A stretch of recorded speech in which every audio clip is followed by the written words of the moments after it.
প্রিয় ভাইরা আমার, খুব মনোযোগ। ইমাম গাজালি রাহিমাহুল্লাহ তার কিতাব ইহয়া উলুমিদ্দিন, এই কিতাবের মধ্যে সালাতে মনোযোগ ধরে রাখার জন্য, নামাজের মধ্যে মনোযোগ ঠিক রাখার জন্য, খুশু খুজু ঠিক রাখার জন্য ইমাম গাজালি রাহিমাহুল্লাহ কোরআন এবং হাদিসের আলোকে 6টা মাধ্যম, 6টা পথ, 6টা ওয়ে দেখিয়ে দিয়েছেন, যাতে নামাজের মধ্যে খুশু খুজু বিনষ্ট না হয়ে যায়।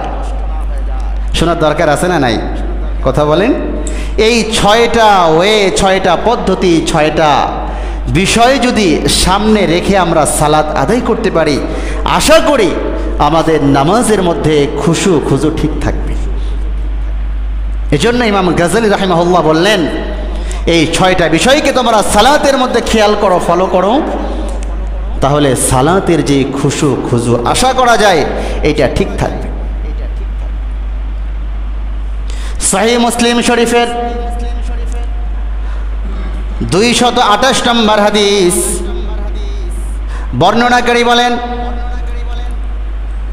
হযরত উসমান ইবনে আফফান রাদিয়াল্লাহু তাআলা আনহুর কাছে গেলাম, হঠাৎ নামাজের সময় হয়ে গেল। উসমান ইবনে আফফান রাদিয়াল্লাহু তাআলা আনহু কাউকে পানি নিয়ে আসার জন্য নির্দেশ দিলেন। পানি নিয়ে আসার জন্য যাওয়া হলো। এমন সময় উসমান ইবনে আফফান রাদিয়াল্লাহু তাআলা আনহু আমাদেরকে বললেন, শোনো, সামিআতুন নাবিয়্যা সাল্লাল্লাহু আলাইহি ওয়াসাল্লাম, বিশ্ব নবীকে আমরা একথা বলতে শুনেছি। নবীজি আমাদেরকে বলেছেন, মা মিন ইমরিইন মুসলিমিন তাহযুরুহু সালাতুন মাকতুমাতুন, মুসলমানের সামনে যখন নামাজের সময় হয়ে গেল, মুসলমানের সামনে যখন ফরজ সালাতের ওয়াক্ত হয়ে গেল, ফায়ুহসিনু উযুআহা ওয়া খুশুআহা ওয়া রুকুআহা, মুসলমান অনেক সুন্দরভাবে ওযু করলো, এরপরে নামাজে দাঁড়ায় গেল খুশু খুজুর সাথে। উত্তম রূপে ওযু করার পরে নামাজে দাঁড়ায় গেল খুশু খুজুর সাথে, বিনয়ের সাথে। এরপরে উত্তম রূপে সে তার রুকুটা আদায় করলো। ইল্লা কানাত কাফফারাতান লিমা ক্বাবলাহা মিনাজ যুনুব মা লাম ইউতি কাবীরাতান ওয়া যালিকা আদ-দাহরা কুল্লাহু। উসমান ইবনে আফফান বলেন, এই সালাত যতক্ষণ পর্যন্ত নামাজের পরে সে কবিরা গুনাহে লিপ্ত না হবে, এই নামাজ তার পিছনের সমস্ত গুনাহগুলো মাফ করে দিবে। এই নামাজটা তার পিছনের সমস্ত গুনার কাফফারা হয়ে যাবে, যতক্ষণ পর্যন্ত সে কবিরা গুনাহে লিপ্ত না হয়ে যাবে।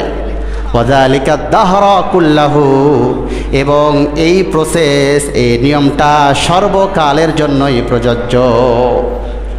প্রিয় ভাইয়েরা আমার, ইমাম গাজালি রাহিমাহুল্লাহ যে 6টা ওয়ে বলেছেন, এর প্রথম নম্বর হচ্ছে উত্তম রূপে ওযু করা। যে 6টা মাধ্যম, যে 6টা পন্থা অবলম্বন করলে নামাজে আমরা খুশু খুজু ধরে রাখতে পারবো, এর প্রথম নাম্বার হচ্ছে উত্তম রূপে ওযু করা। কি করা? উত্তম রূপে ওযু করা।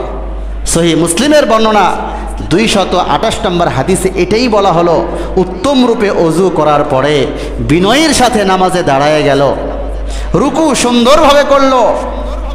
রাসূল বলেন, ইল্লা কানাত কাফফারাতান লিমা ক্বাবলাহা মিনাজ যুনুব মা লাম ইউতি কাবীরাতান, ওই সালাতের পরে যতক্ষণ পর্যন্ত সে গুনাহে কবিরায় লিপ্ত না হয়ে যায়, এই সালাত তার পিছনের সমস্ত গুনাহের কাফফারা হয়ে যায়। প্রিয় ভাইয়ের আমার, এই জন্য নামাজে বিনয়ী এবং খুশু খুজু ধরে রাখার জন্য প্রথম নম্বর কি বলেছি? উত্তম রূপে ওযু করা। সহিহ বুখারীর 50 নম্বর হাদিস, হযরত আবু হুরায়রা রাদিয়াল্লাহু তাআলা আনহু থেকে হাদিস বর্ণিত হয়েছে।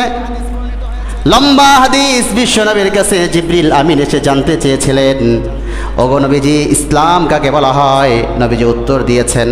ঈমান কাকে বলা হয়? নবীজি উত্তর দিয়েছেন। ইহসান কাকে বলা হয়? নবীজি উত্তর দিয়েছেন। কিয়ামত কখন হবে? নবীজি তাকে উত্তর দিয়েছেন।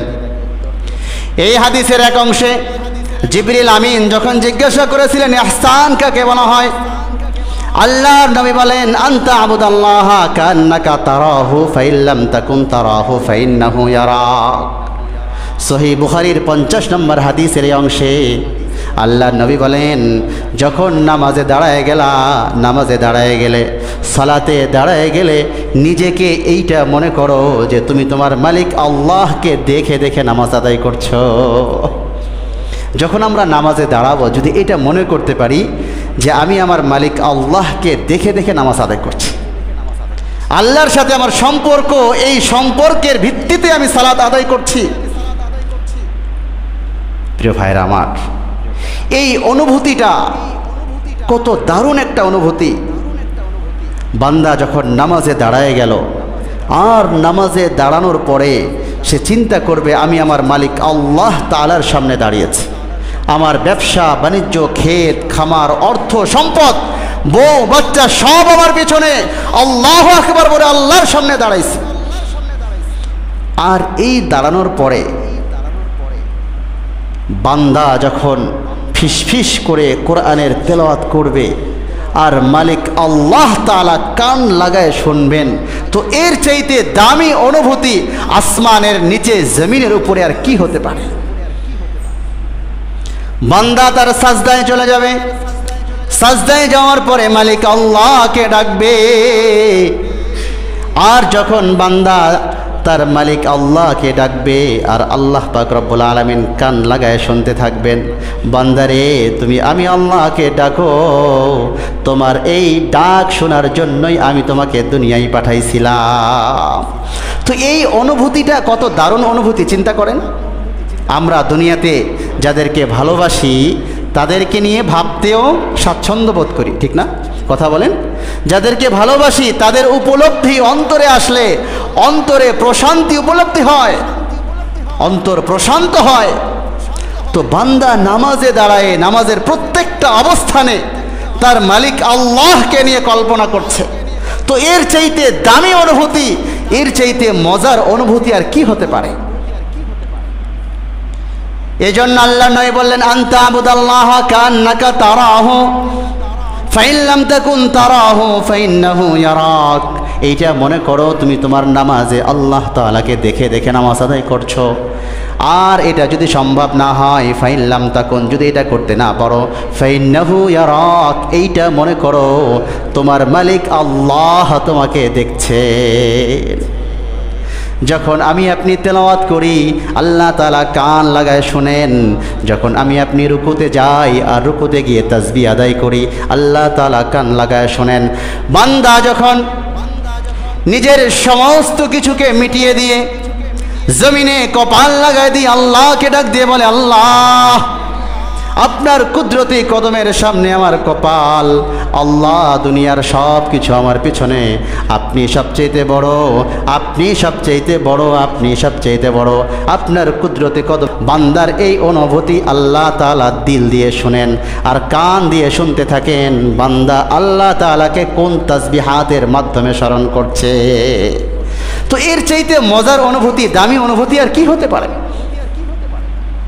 প্রিয় ভাইয়ের আমার, তাহলে নামাজে খুশু খুজু ধরে রাখার জন্য প্রথম নম্বর মাধ্যম উত্তম রূপে ওযু করে বিনয়ের সাথে খুশু খুজুর সাথে সালাতে দাঁড়ায় যাওয়া।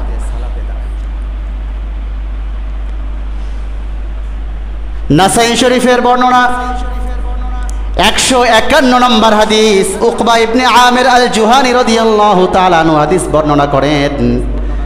عن عقبة بن عامر الجهني رضي الله تعالى عنه قال قال رسول الله صلى الله عليه وسلم من توضأ فأحسن الوضوء ثم صلى ركعتين فيقبل عليهما بقلبه ووجهه وجبت له الجنة। উকবা ইবনে আমির বলেন, বিশ্ব নবী বলেছেন